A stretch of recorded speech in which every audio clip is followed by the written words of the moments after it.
नमस्कार, मैं बीपी यादव। आप देख रहे हैं खरी बात 24/7। उत्तर प्रदेश में निकाय चुनावों की सरगर्मी चढ़ चुकी है। चारों तरफ प्रचार का पहिया बड़ा तेजी से चल रहा है, शोर व्याप्त है। इसी बीच हमारे साथ जुड़ रहे हैं रक्षण नगर कला में AK सिंह, जो किसान फोर्स के संस्थापक हैं, शिक्षाविद रहे हैं। उन्हीं से आज हम राजनीतिक चर्चा करेंगे। AK सिंह जी, खरी बात पर आपका बहुत बहुत स्वागत है। धन्यवाद आप सभी दर्शकों का। आपके चैनल के जितने भी दर्शक हैं उनको शुभकामनाएं। रक्षण नगर पंचायत के सभी प्रबुद्ध लोगों को हमारा किसान फोर्स का सैल्यूट। जी, देखा जा रहा है कि पहले किसान फोर्स ने यहाँ के नगर पंचायत बनाने में काफ़ी अहम रोल अदा किया, तो उसके बाद नगर पंचायत बन गया। लेकिन इस बार सीटों का बदलाव हो गया और OBC सीट हो गई।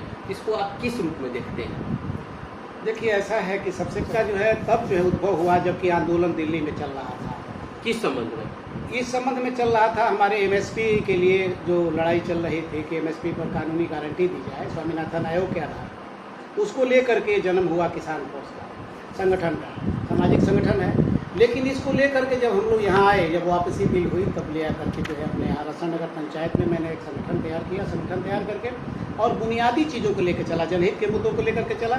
और आवास शौचालय जो प्रधानमंत्री का ड्रीम प्रोजेक्ट है, उसको लेकर के हमने जल सरोकार के मुद्दे। जी, जल सरोकार के मुद्दे पर, जैसे नाली है, सड़कें हैं, अस्पताल है, बिजली है और नाली ये सब लेकर के हम लोग चले। लेकिन मुख्य रूप से शौचालय और आवासीय था, उसको लेकर के बहुत कार्य हुआ था। आपके देखे कि जिले पर घेराव भी, कई प्रकार के पत्रक भी दिए गए 12 बार, कई DM भी बदले इस बीच में। लेकिन ये है हुआ कि उनके प्रयास करने से ये हुआ, धरना प्रदर्शन घेराव सब कुछ हुआ, पास हुआ, नाले भी पास हुए। अब तो ये हाल हो गया कि इतना कुछ नीति आयोग से अभी मैं गया था, वहाँ गृह मंत्रालय, वहाँ से लखनऊ पूर्णिया, वहाँ से सारी बातें किया कराया। जो चेयरमैन बनेगा उसको किया कराया मिलेगा। लेकिन अगर वो काम नहीं करता तो किसान फोर्स उस समय बिल्कुल उसके सामने खड़ा रहेगा, क्योंकि अब तो राजनीति से बाहर है, अब तो जनरल हो। सही बात कर रहे हैं। अभी जैसे कि चुनाव हो रहे हैं और किसान फोर्स हम देख रहे हैं कि एकदम न्यूट्रलाइज हो गया है। हाँ, बिल्कुल आपने सही कहा। इसका कारण है क्योंकि आप तो देखें कि हम लोग चुनाव से बाहर हैं और समय कम था, इसलिए हम अपना OBC का प्रत्याशी नहीं उतार पाए। और जो मैदान में OBC है, मैदान में OBC है, वो पहले से ये तैयारी पहले से इनकी है के लिए विशेष पार्टियों से जुड़े हो। हाँ, किसी भी और चूंकि हम तो हमारा संगठन है तो हर पार्टी के लोग हैं। महिलाओं संगठन, महिला किसान फोर्स भी है। 1400 परिवार है। घर में अगर 400 भी, अगर 4 भी वोट लेते हैं तो 5,500-6 हज़ार वोट हमारे पास बिल्कुल अपने स्तर से है, जिनके लिए हम जूझ रहे हैं। संगठन हमारा है। तो अब सबसे बड़ी बात यह है कि आखिर आप लोग जानना चाहते हैं कि मत किसको दिया जाए, क्योंकि लोकतंत्र में मत तो देना है। यह क्लियर बात है कि हमारे हमारे मंडल अध्यक्ष देवेंद्र यादव जी हैं। अभी तो थे लेकिन अभी चले गए। मीटिंग के बाद, मीटिंग अभी थी लेकिन आप लोग जाने के पहले लोग गए। तो हुआ क्या कि उनका कहना है कि संडे तक हम लोग मीटिंग करेंगे और किसान फोर्स की मीटिंग होने के बाद तय हो जाएगा। आखिरी जो होता है उस आखिरी मोमेंट पर, उसमें तय होगा कि आखिर कौन ऐसा है जो अनुभवी है, कम से कम उसकी उम्र 50 बरस से अधिक है। लेकिन अनुभव प्राथमिकता रहेगी। हाँ, अनुभव रहेगी। और हिंदू मुस्लिम नहीं देखा जाएगा, बिल्कुल नहीं। जातिवाद बिल्कुल हम लोग नहीं चलने देंगे और हिंदू मुस्लिम भी नहीं चलने देंगे। गांव में एकता रहे और काम कराने वाला आदमी हो। सभासद के लिए तो नया आदमी है तो ठीक है, लेकिन चेयरमैन यानी प्रेसिडेंट है, इसका मतलब है कि वो अनुभवी हो, कम से कम 50 बरस से ऊपर हो।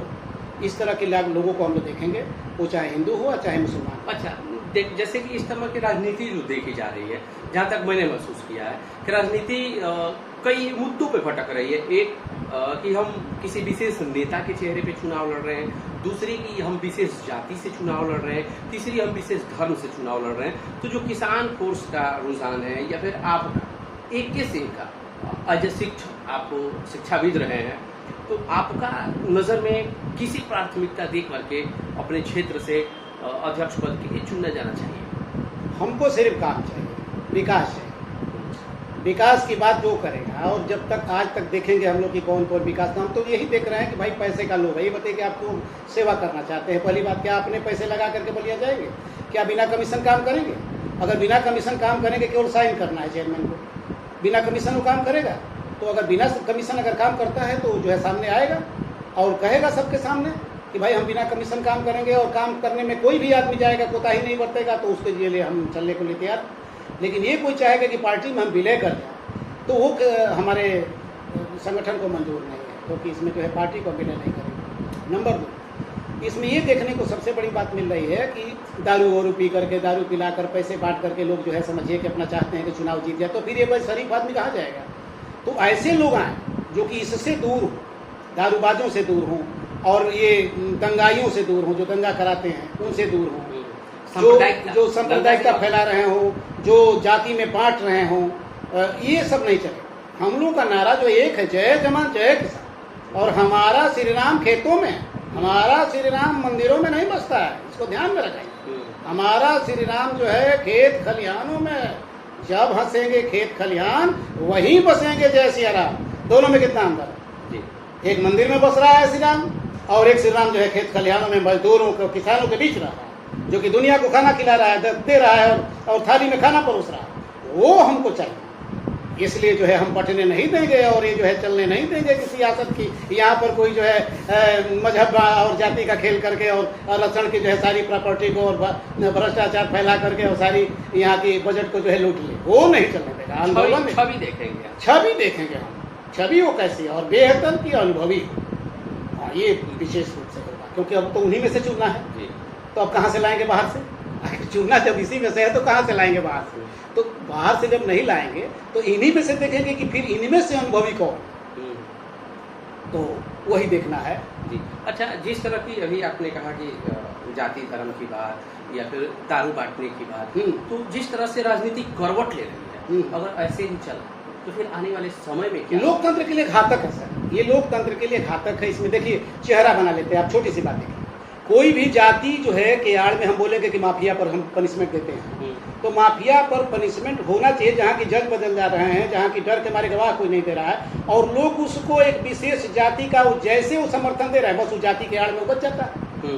जैसे मान लीजिए सवर्णों ने ये किया, तो सवर्ण का जो है कोई जो क्रिमिनल होगा, वो क्रिमिनल की जाति और मजहब होगा, वो सवर्णों जैसे सवर्ण का नाम आता है उसके आड़ में वो बच जाता है। दलित की आड़ में कोई दलित बच जाता है आतंकवादी, कोई मुस्लिम की आड़ लेकर के मुस्लिम आतंकवादी बच जाता है। ऐसे लोगों को जो है सख्त से सख्त सजा जो है दिलाने के लिए जो है हम लोग तैयार हैं, किसान जो है आंदोलन करने के लिए। दूसरी बात यह है कि किसान मुद्दे पर चल रहा है। अब ये तो बात हो गई जनहित की, अब आइए विशेष कि अभी भी देखिए हमारे कानूनी गारंटी नहीं मिली, उसके लिए हम लड़ रहे हैं।